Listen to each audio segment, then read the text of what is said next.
Hey, it's Paris. You know I love sparkly things, right? Like stars. Duh. And thanks to Hilton and AutoCamp, I just slept under them. Picture me, serving looks by the fire outside my luxurious Airstream, making s'mores with the kids, while a national park is our backdrop. The great outdoors meets Hilton hospitality. That's hot. Explore all the new ways to stay at Hilton.com. Hilton for the stay. This Steve Jones Show podcast is now loading. The Steve Jones Show podcast is presented by Sunbury Motor Company, Purdy Insurance, and Brewers Outlet.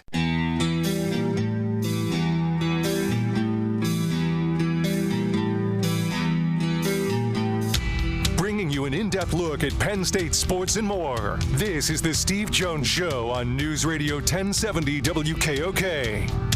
The Steve Jones Show is presented by Brewers Outlet, Sunbury Motor Company, and Purdy Insurance. Now from the Sunbury Motor Studio, here's Steve Jones.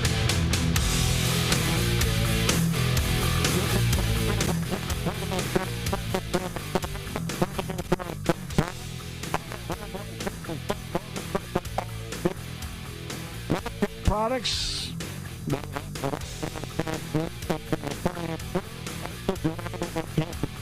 Money and the best prices possible.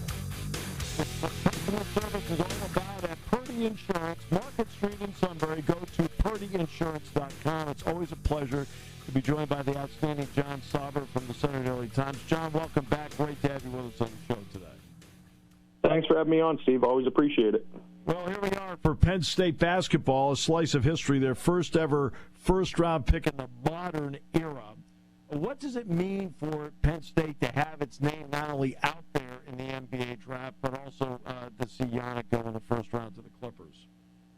Yeah, I think it's obviously really good exposure, and you talk to people around the program, they were all very excited for this possibility, and once it became a real possibility, they started doing, not that they didn't before, but they continued doing everything they could to make this dream come true for Yanic, because he talked about wanting to be drafted, especially in the first round.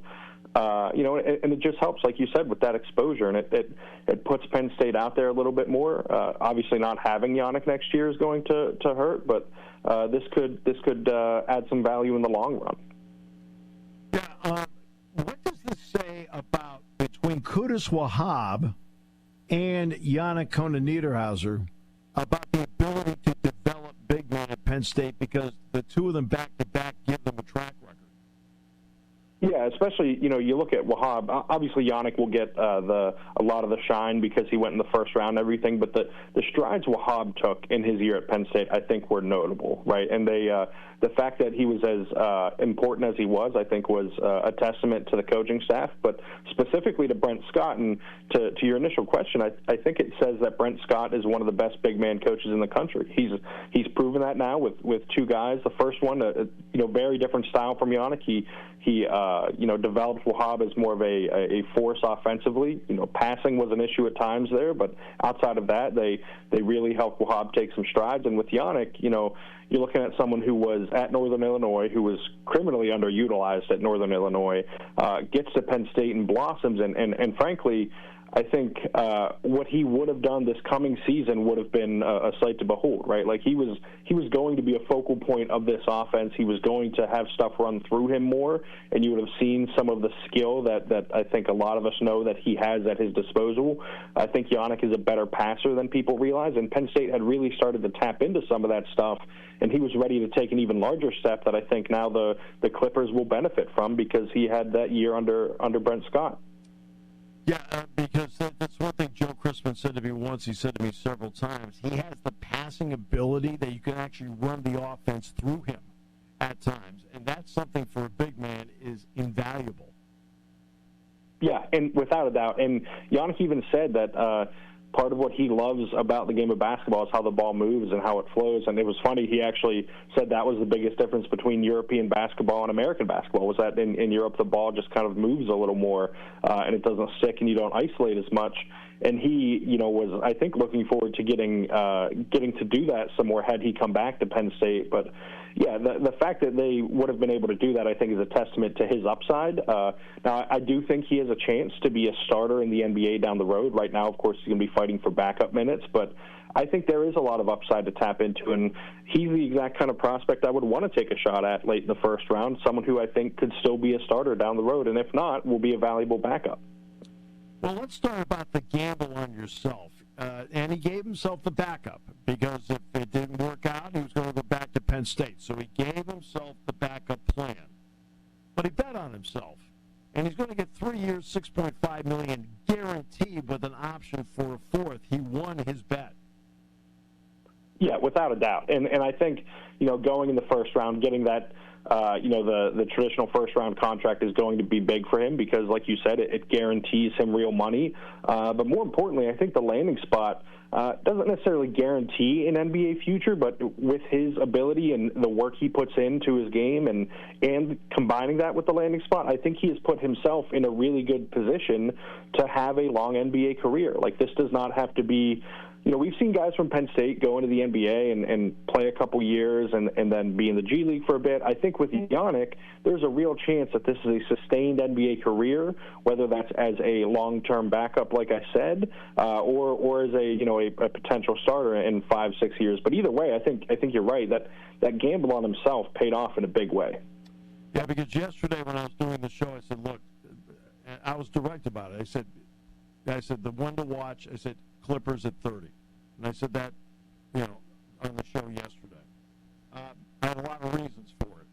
One of them is they needed a backup center to Zubac, which was important to them. Number two, I know when Penn State was out in Los Angeles, Penn State worked out the Clippers facility, and they seemed to be, rather intrigued with them. Yeah. And so I thought that was an important combination.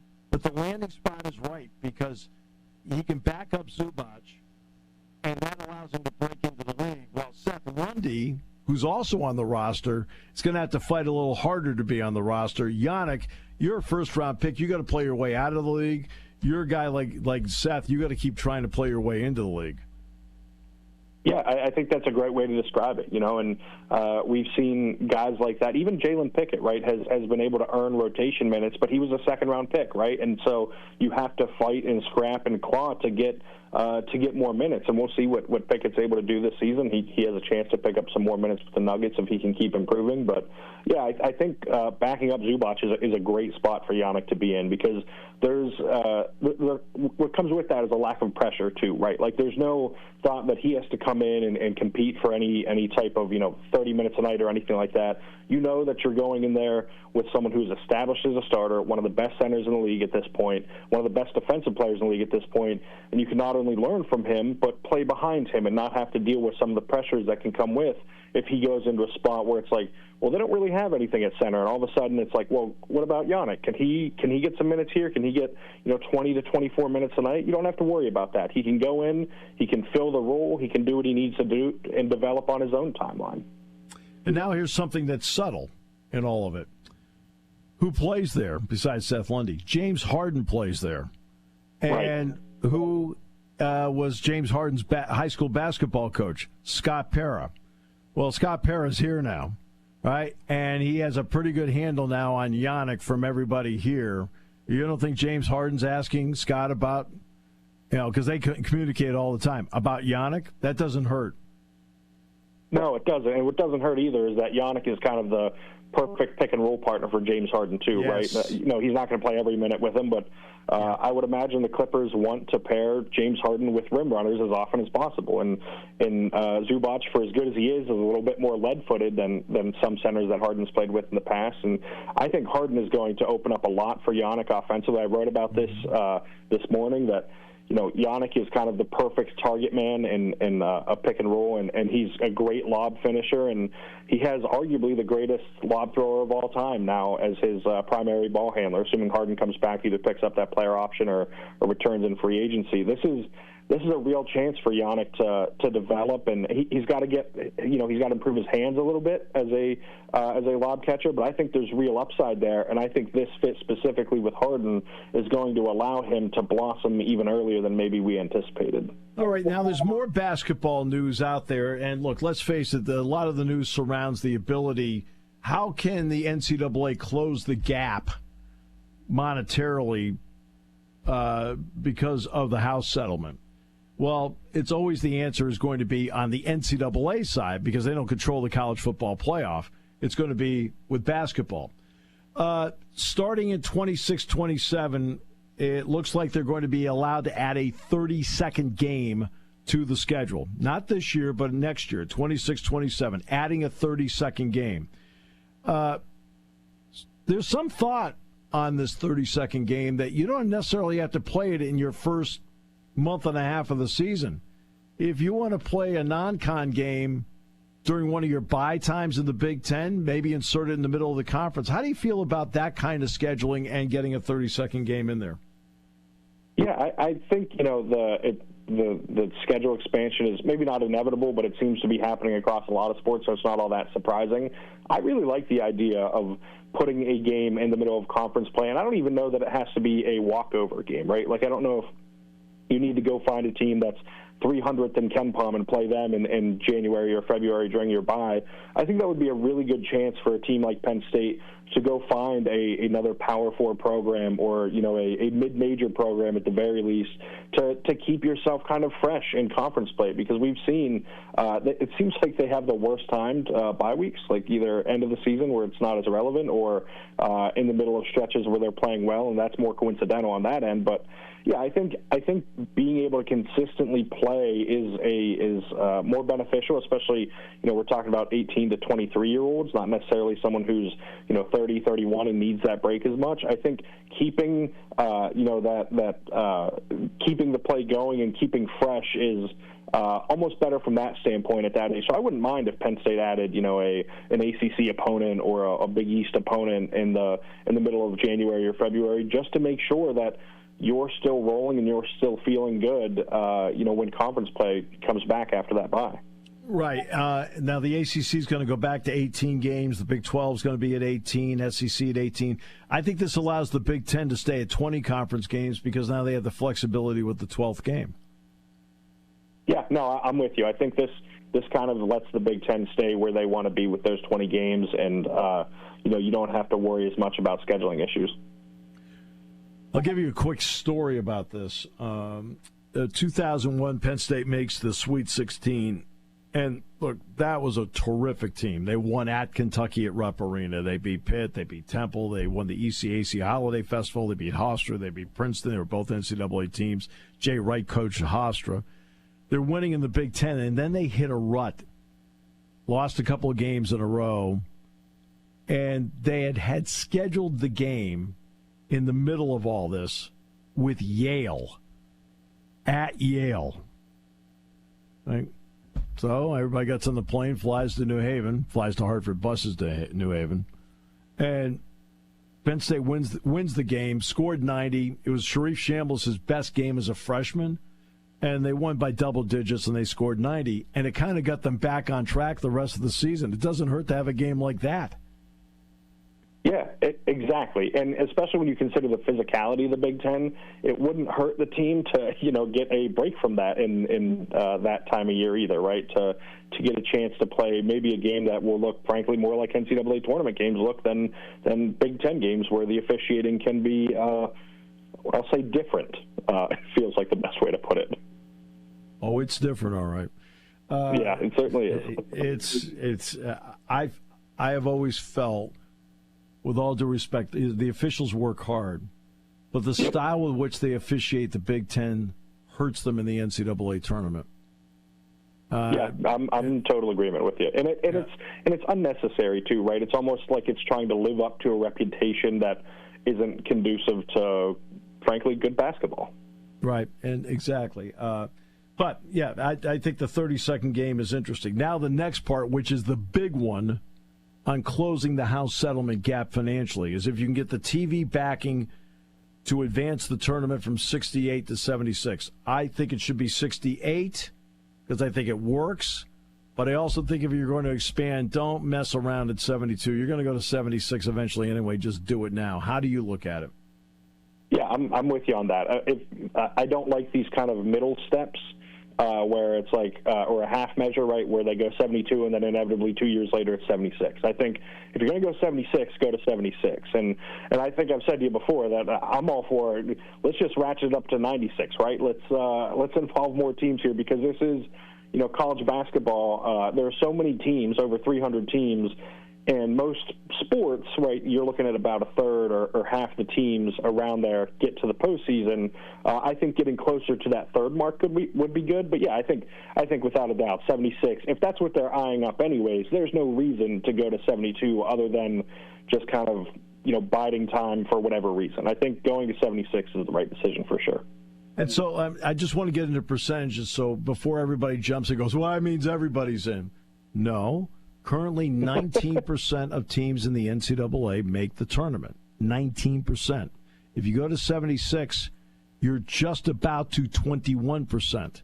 That means 79% don't make it. I mean, it takes 38 seconds to do the math, and that's the math. Yeah, and I think, like I said, that as long as that number isn't up to, I don't think it needs to get to 50% or anything like that. The NBA over 50% make it. The NFL, you're looking at closer to a third. I don't think it necessarily needs to get that high. But like I said, 76 is mostly harmless. And I don't know that we're going to get to that time of the year and who's going to be complaining about those extra basketball games. I think we're all going to probably end up enjoying it more anyway. Yeah, I think what they would do is they would put a second first four in there. Not in the central, not in the Eastern time zone. Keep Dayton. Put it in a different time zone. You can do it 2 in Dayton, 2 in the other location, or just do all 4 in Dayton one day and all 4 at the other location the other day. And I think that would take care of it, and people on Tuesday and Wednesday would be watching basketball. Yeah, I'm not going to complain if my Thursday, Friday, noon to 2 a.m. basketball watching turns into Tuesday to Friday, or Tuesday to Sunday, really, college basketball watching. So, yeah, as long as, listen, they keep adding more games, I'll keep watching them. So the House settlement is there. July 1, internally, the payments start. How do you view all of this, John? And how interesting do you think the next 3 to 5 years will be for the sports landscape because of this when athletic departments are looking around saying, okay, we got to keep making these payments. It's not a one-time deal. Yeah, I think that's going to be one of the most interesting things to watch, right? Is how do they continually get the money to make these payments? Are places cutting sports? I don't think that will happen somewhere like Penn State, at least. I don't think they want it to, but I think that will be inevitable in other places, and we've seen it already with some schools doing it. But I am curious to see how the sort of clearinghouse with NIL deals works out. It seems like there is the process is not as easy as it should be, and frankly, I don't know if every athlete who gets an NIL deal is well-versed enough in it yet, and so I'll be curious to see how that kind of plays out, what ends up getting approved, what ends up getting rejected, and the court cases that inevitably come from that too, because let's be honest, you mentioned the 3 to 5 years, there's going to be a lot of court cases in that time. And so I will be curious to see kind of how it plays out and how much of it holds up, right? How much they're able to actually enforce and how much is thrown out because, why is the NCAA able to tell this player that X amount from company Y is too much money? Did you ever think you'd be writing about so many court cases as a sports writer? I did not, and I probably would have taken some different courses at Penn State had I known that this was coming and tried to prepare myself a little more on some of the legalese here. Because there are going to be between Title IX, clearinghouse, and I'm sure somebody will invent something else. It's going to be more. There will be more committees, inevitably. Oh, look, just very quickly, one last question, and that deals with, do you think it's important that down the road, since, look, money's being paid here, well, how do pro sports leagues handle it? They have collective bargaining. Is that a potential solution to get things on track? I I think it is the most logical solution because, like you said, we see it in professional leagues. There is an answer and a way to do this and a way to kind of iron everything out and not have to worry about is this side going to sue this side when something goes wrong? If you collectively bargain it, you have an agreement and you can get everything done without having to be in court constantly. And so, yes, I think not only is it a viable option, I think it's the option that makes the most sense. That being said, this is the NCAA we're talking about, so who knows how long it'll take to get there. John, always a pleasure. Appreciate it. Thank you, Steve. Always appreciate coming on. The outstanding John Sauber, Center Daily Times, brought to you by Purdy Insurance, Market Street in Sunbury. Go to purdyinsurance.com and News Radio 1070 WKOK. Summer is here. Is your vehicle going to make it on those summer trips? Don't disappoint your family. We want to see you in a Kia from Sunbury Motors Kia. Want to see you in a Kia. Sunbury Motors Kia.